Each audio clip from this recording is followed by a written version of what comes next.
संत बिटप सरिता गिरधरनी, संत बिटप सरिता गिरधरनी, परहित हेतु सवन के करनी, परहित हेतु सवन के करनी। पुण्य पुंज बिन मिलहि न संता, पुण्य पुंज बिन मिलहि न संता, सतसंगति संतति कर अंता, सतसंगति संतति कर अंता। संत विशोध मिलहि परितेही, संत विशोध मिलहि परितेही, चित वही राम कृपा करिजेहि, चित वही राम कृपा करिजेहि। मंगल भवन अमंगल हारी, मंगल भवन अमंगल हारी, प्रभु दशरथ अजर बिहारी। रामायण का महत्व तो आज के जमाने में तो बहुत ही जरूरी है और ये हमारे लिए बनाई गई है। व्यवहार और परमार्थ दोनों में सटीक बैठती है। हाँ। मतलब एक रामायण ही बताती है कि कैसे जीना चाहिए, व्यवहार को निभाते हुए परमार्थ की तरफ कैसे बढ़ा जाता है। वेद मत शोध शोध शोध के पुराण सब, संत और संतन को भेद को बतावतो, कपटी कुराही क्रूर कल के कुचाली जीव कौन राम नाम हो की चर्चा चलावतो, कह कवि बैन मानो मानो प्रतीत यह है, पाहन है ये में कौन प्रेम उपजावतो, भारी भव सागर उतार तो पवन पार जो कहे रामायण तुलसी न गावतो। या कि तो साहब कितनी काम किया जाए सब थोड़ा ही है, इसमें तो कोई चीज रही नहीं है। सभी क्षेत्रों में बात की है बाबा ने, कोई क्षेत्र नहीं छोड़ा है। व्यवहार को जोड़ते हुए परमार्थ की तरफ बढ़ाने वाला ग्रंथ है। और एक गुण और है इसके अंदर के समन्वयवादी का कवि ग्रंथ है, समन्वयवादी हर जगह समन्वय बिठाया है। ऊंच नीच उग्रवाद तो इसमें कहीं दिखाया ही नहीं, कोई कठोर शब्द इसमें बोले नहीं है। जितना बनाए उतनी शांति की बात की है। देखो रावण को कितने दूत भेजे हैं उन्होंने कि भाई ये युद्ध नहीं हो, इसमें विनाश होगा। कई प्रस्ताव भेजे, अब लास्ट में क्या होगा फिर नहीं मानेगा तो तो होना ही होना है। लास्ट में जो वो उसके राक्षस आए थे, पत्रिका उनको भी भेजी थी कि ले भाई इस पत्रिका को दे देना, उसको समझा देना। हाँ, फिर भी कुछ आ जाए समझ में तो ये भाई खून खराबी नहीं होगी। सही बात। फिर उसका है नहीं कि बिन सत्संग विवेक न होई, राम कृपा बिना भगवान राम की कृपा बिना कुछ नहीं। अंगद को फिर भेजा दूत बनाकर, और भी बड़ी बड़ी राजा महाराज कोशिश तो करनी पड़ेगी, सत्संग में तो आना पड़ेगा, तभी तो कृपा करेंगे वो। कृपा तो होगी और इससे ज्यादा और क्या करेगा। अंगद ने हमेशा सोचा है मेरा जब पिता मरा तो राम के हाथ में सौंप दिया मुझे। अब राम तो मेरे सब कुछ राम है, जो राम ही है और क्या है। माता पिता जो है जो राम, वो अंगद के क्या सभी के हैं। नहीं, अंगद इनका बोला है। अंगद है उसी के मुंह से कहा है। अरे आपके भी राम है, सबका सब में राम है, बगैर राम के तो कोई है नहीं। लाख 84 योनि उसी के उससे चल रही। उसी में ये जो कोई प्रक्रिया से चलता है, कोई प्रक्रिया से चलता है, की बात अलग अलग है। मुझे तो इस बात में ये विषय लगता है कि यहाँ सबसे बड़ा संदेश ये है कि एक शत्रु के हाथ में पुत्र को सौंप के जा रहा है। देख लो, मतलब एक क्या समय था, शत्रु को कोई मार रहा है और उसी को अपने पुत्र को देके जा रहा है। पुत्र को सौंपने ये विषय का कारण है। आज शत्रु के तरफ कोई क्षण भर प्रेम से नहीं देख सकता, आँख भी नहीं मिलाते हैं। और वो समय देखो, और वही मार रहा है और उसी को अपने पुत्र को दे रहा है। तुम्हारे मुझे यहाँ ये ज्यादा बड़ी बात लगती है।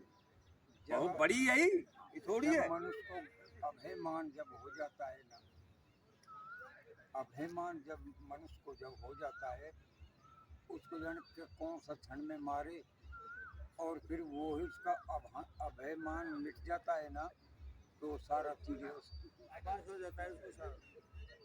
भाई वो तो कहिए जो जाने दे जनाई जानत तुम्हें तुम्हें है जाए, सोई जाने जे जय जनाई जानत तुम्हें तुम्हें हो जाई, तुम्हारी कृपा तुम्हारी रघुनंदन कर वो भगत के चंदन का ऐसे बीच तो भाई ऐसी इसका तो ये तो वो है, उसकी कृपा होगी तभी तो साहब वो ये काम होंगे। हाँ, और फिर वो ही हो जाता है, जिसको बोला तो वो परमात्मा में विलीन हो जाता है, फिर उसको ज्ञान ही नहीं रहता है कि मैं कौन हूँ। नहीं, कृपा तो हो गई, करना अब हमको ही है, उससे संबंधित तो कृपा तो हो रही है वो ये तो बगैर कृपा के तो आते ही नहीं। और इस विषय पे आते हैं, अपने विचार नहीं मिलते। ऐसा और है। फिर इस विषय पे ये उसी की तो सदबुद्धि वो ही तो दे रहा है। जहाँ तक मेरा विवेक काम कर रहा है ना, रामचरितमानस की इतनी बड़ी कथा को रचा गया, और रचने के बाद में फिर लक्ष्य 3 ही रहे हैं, ज्ञान, भक्ति और वैराग्य।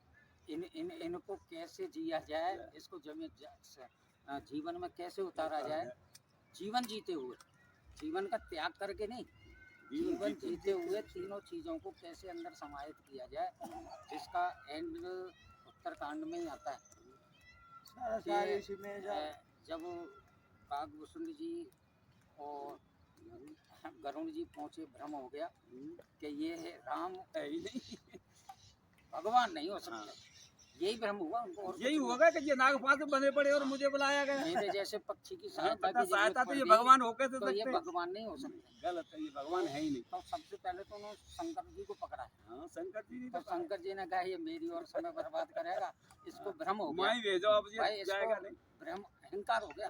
अहंकार था, बोले मेरे जैसे, मैं मेरे जहाँ आता है वही अहंकार है।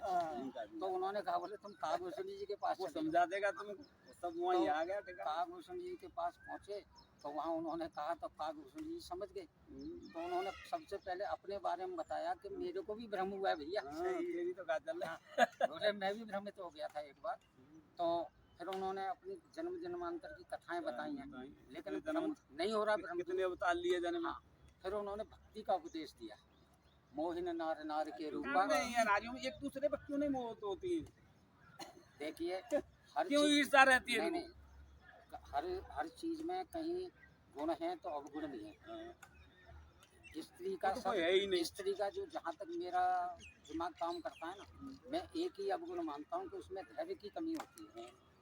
वो हाँ, ये रावण कह रहा है। लेकिन यहाँ अर्थ ये नहीं है, यहाँ अर्थ ये है चौपाई का कि जहाँ भक्ति होती है वहाँ माया नहीं होती, क्योंकि माया भी स्त्री है, भक्ति भी स्त्री है। भाई ये कहीं रहेगा, और जहाँ भक्ति होती है वहाँ माया नहीं रहती, दोनों एक जगह रह ही नहीं सकते। तो फिर भी गरुड़ जी का नहीं हुआ दूर, तो उन्होंने, हाँ, भ्रम दूर नहीं हुआ। तो फिर लास्ट में उन्होंने कहा है कि सुनो तात या कथा कहानी, समझे तो बना ही न जाए बखानी। अब सुनो, अब सुनाता हूँ तुमको। ऐसी कहानी है जो न तो सुनने में आती है न समझने में आती है, और इसका कोई वर्णन भी नहीं कर सकता, लेकिन फिर भी क्या करें, सुनो, सुना भी रहे हैं, एक तरफ कह रहे हैं कोई इसका वर्णन भी नहीं कर सकता, सुना भी रहे हैं। तो उन्होंने कि ईश्वर अंश जीव अविनाशी, हर जीव ईश्वर का ही तो अंश है, अपनी स्थिति को भूले हुए माया के में लिप्त होने के कारण। तो और क्या कह रहे हैं कि अविनाशी है, ये नष्ट तो होता ही नहीं, और सहज सुख राशि, हमेशा सुख को प्राप्त करने वाला है, दुख तो इसके निकट ही नहीं आएगा। लेकिन यहाँ कोई सुखी नजर नहीं आता, सब दुखी दुखी है? तो सो माया बस भयो गोसाई, जब से ये माया के वशीभूत हो गया। अब माया क्या है, अब माया क्या है, ये भी एक, अब माया हकीकत क्या है, माया के बारे में जानकारी हो जाए ना तो उससे वियोग भी हो जाए। अब माया की पहचान ही नहीं है कुछ, क्योंकि जो है ही नहीं वही माया है। माया वो माया। इस संसार में जो कुछ दिख रहा है वो सब माया ही तो है। तोर मोरी की तो माया है, और क्या है, जयवीर है तेरा, ये माया है। तो जब से माया के वशीभूत हो गया, बंधो कीर मरकट की नाए, बंदर और तोते की तरह मर। अब कैसे बंधा कि कल्पना कर लो, एक घड़ा है वो संसार है, और बंदर जीव है, बंदर जीव है, और संसार रूपी घड़े में कुछ खाने की वस्तु पड़ी हुई है, वो माया है। तो बंदर रूपी जीव माया को संसार रूपी घड़े के पास आया और उसमें फंसा हाथ दिया। डाल के उस माया को पकड़ लिया।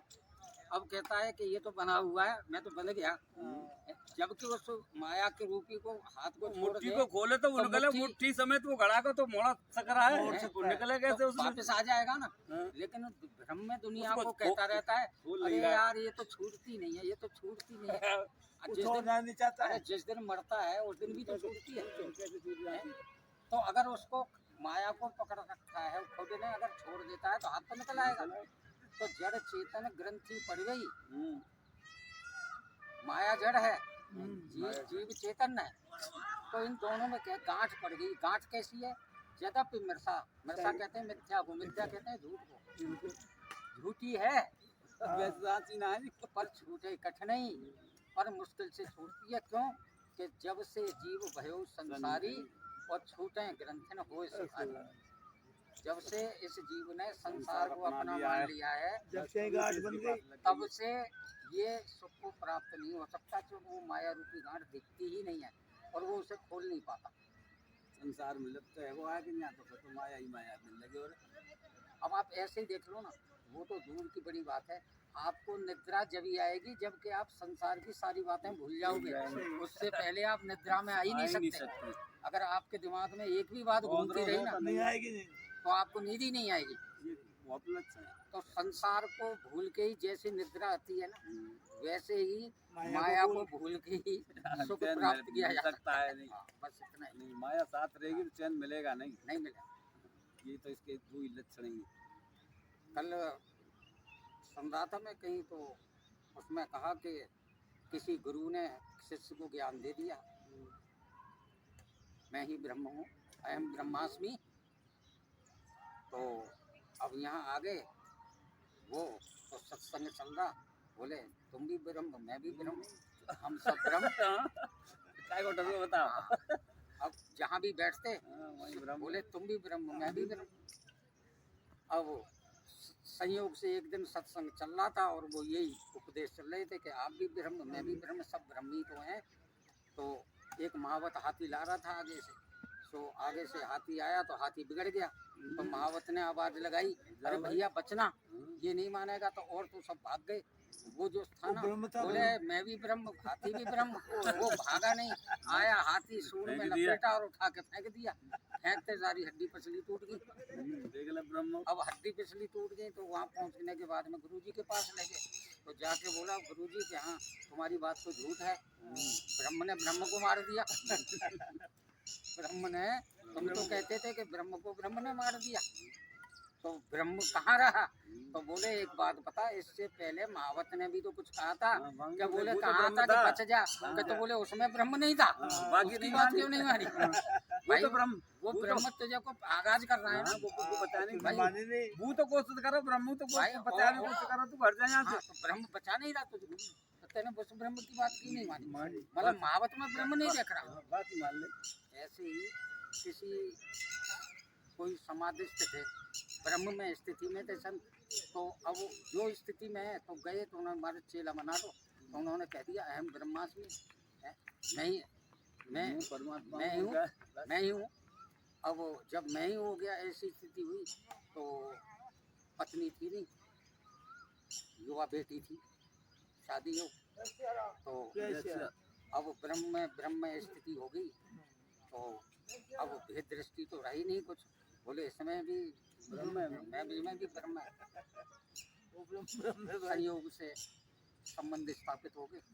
अब स्थापित के बाद में कुछ दिन के बाद मालूम पड़ा कि बच्ची का हल्का सा पेट आने लगा, तो पड़ोसियों में काना पूछी लगी। बोले यार इसके घर में तो कोई आता जाता भी नहीं, ये कारण क्या है? अब बात खुली, बात खुलने के बाद में उसको बुलाया, फिर लोगों ने बोले भाई ये क्या है? कि वो भी ब्रह्म मैं भी ब्रह्म, वो भी ब्रह्म मैं भी ब्रह्म। तो बोले कोई उसमें समझदार व्यक्ति थे, तो उन्होंने कहा बोले भाई ये इसके दिमाग की वजह नहीं है। तो बोले भाई तेने कहाँ जाना? बोले मैं गुरुदेव, मैंने गुरुजी से जाना।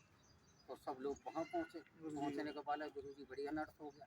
बोले ऐसे ऐसे हो गया, बोले ये तो और बढ़ेगा, यहाँ तक हो गया तो ठीक है, लेकिन ये तो और बढ़ेगा।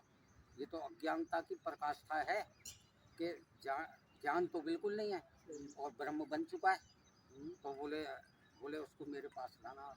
भाई मैं क्षमा चाहता हूँ, मेरी स्थिति कुछ और थी, मैंने कह दिया, अब इसका निराकरण भी मैं ही करूँगा।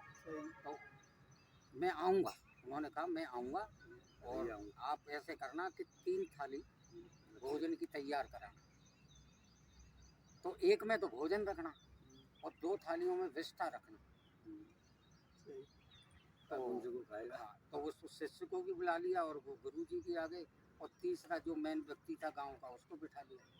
तो भोजन तो रख दिया उस व्यक्ति के सामने और विष्ठा रख ली अपने और शिष्य के सामने और कहते हैं शुरू करो। तो सरपंच ने शुरू कर दिया और गुरु जी ने शुरू कर दिया। अब वो नहीं कहे हैं मैं क्यों आऊँ, एक गंदगी है, खींच के दिया। बोले इसमें ब्रह्म नहीं है क्या? फिर तो इसमें भी ब्रह्म तो भाव नहीं आया है, वो अज्ञानी ही है। तभी हो रहे ब्रह्म में मानने का कारण तो वहाँ है जहाँ समत्व भाव है। अब हमारी भेद दृष्टि तो खत्म हुई नहीं और हम अपने को ब्रह्म कहते हैं तो वो व्यर्थ है। ये तो तभी निकलेगा जब साहब ये जाए ब्रह्म जाए, फिर अरे ये तो साहब। पनप रहा है ज्यादा ही और ऐसी नहीं होगा। महाराज जी संत और असंत दो की व्याख्या करिए तुलसीदास जी ने, और बहुत बड़ी व्याख्या नहीं है, छोटे से में है, मेरे ख्याल में 5-7 मिनट का वो है चर्चा उन की। उन्हें तो सबकी करी है। मगर वो संत असंत में जो है सारा कुछ बता दिया उन्होंने। तो संत असंत की कलयुग के हिसाब से संत और असंत की व्याख्या को बताएं। शुरू में वंदना किया कि मैं मूर्खों की भी वंदना करता हूँ, पर ये फिर भी नहीं मानेंगे। वो इसकी फिर भी आलोचना कहेंगे, ऐसा लिखा है उसमें। और जो संत असंत की पहचान बताई है ना, वो उन्होंने आगे चल के बताई है। सरकार ने पूरी वो हाँ। नहीं, उनकी ऐसी क्या मजबूरी थी कि असंतों की भी वंदना करना पड़ी? प्रश्न ये है। समन्वय खत्म हो रहा था ना, वो तो सबको लेके संग चल रहे हैं रामचरितमानस में। अगर मूर्ख ही छोड़ दे तो मूर्ख अलग रह जाते हैं ना, तो उनको भी तो जोड़ा उन्होंने। सबको शिक्षित किया भाई है। मूर्ख कम से कम ये तो नहीं समझा कि हमको छोड़ दिया। सबको साथ लेके चल रहे हैं। बोले अभिमानी, बोले ये तो अब फिर अभिमान हो जाएगा ना। बोले मूर्खों की वंदना कर लो सहज में। तो हकीकत क्या है, वहाँ समत्व भाव और अभिमान को दूर करने के लिए उन्होंने उनकी भी वंदना कर ली। वो तो आज भी देखो, अब कोई बैठा है तो कम तो सभी होते समाज में, होशियार भी होते हैं, गंवार भी होते हैं, उनका को छोड़ देते हैं गंवारन। एक टीचर पढ़ाता है तो सभी बच्चे उसको होशियार थोड़े पढ़ाएगा, सभी को पढ़ाएगा वो तो। तो ये तो पहले तुलसीदास ने कहा, अब भी चल रही है भाई, किसी के आ जाए समझ में तो सभी को देते हैं लेक्चर, तो सभी के लिए है, जो पकड़ ले वो पकड़ ले, वो तो एक बहुत बड़ा महाकाव्य है जीवन के लिए। अब हम अपनी अपनी समझ के हिसाब से उसको समझते हैं। अब गोस्वामी जी ने किस भाव और किस स्थिति से उसको लिखा है, अब वहाँ हमारी अयोग्यता है तो हम उसको समझ नहीं पाते, तो उसमें भ्रम शंकाएं और अपवाद पैदा कर देते हैं। ये हमारी कमी है, हमारी कमी है, हम समझ नहीं है उसको। वो ग्रंथ की कमी, वो गलत नहीं है। गोस्वामी जी ने कुछ भी गलत नहीं लिखा। अब जैसे लोग चौपाइयों, हमारी समझ में आ नहीं रही है। अब चौपाइयों को नारी वाली अब उन शब्दों का उस समय पे क्या अर्थ रहा होगा और उन्होंने वो क्या किस हिसाब से लिखा है। पर अगर प्रैक्टिकल में देखा जाए तो वो सारी बातें आज भी सत्य हैं। नारी को तो छोड़ दो, पुरुष भी अगर प्रतिबंधित नहीं होगा तो वो भी बिगड़ जाता है। किसी को छोड़ दो स्वतंत्र तो बिगड़ेगा, नारी तो बहुत पहले बिगड़ेगी, बच्चा भी बिगड़ता है, सब बिगड़ता। तो मैं ये मानता हूँ कि जो फटकार शब्द लिखा उन्होंने वो शायद प्रतिबंध के लिए प्रयोग में होना चाहिए। उसका अर्थ तो गलत ले रहे हैं, कहने का मतलब ये है ना, अर्थ इसलिए गलत कर रहे हैं, अर्थ ही गलत करते हैं। अब नारी का जहाँ तक हिसाब है तो नारी छोड़ने की चीज है नहीं, 14 रत्नों में एक रत्न माना गया और चोर तो रत्नों की लूट की तलाश में रहते हैं, जहाँ मिलेगा छोड़ेगा क्या। ये तो बाबा ने बड़ी व्याख्या की है इसकी कि स्वतंत्र कभी नहीं छोड़ना चाहिए। इसने स्वतंत्र छोड़ी दी तो जरूर बिगड़ेगी, छोड़ने की वो चीज ही नहीं है ये तो।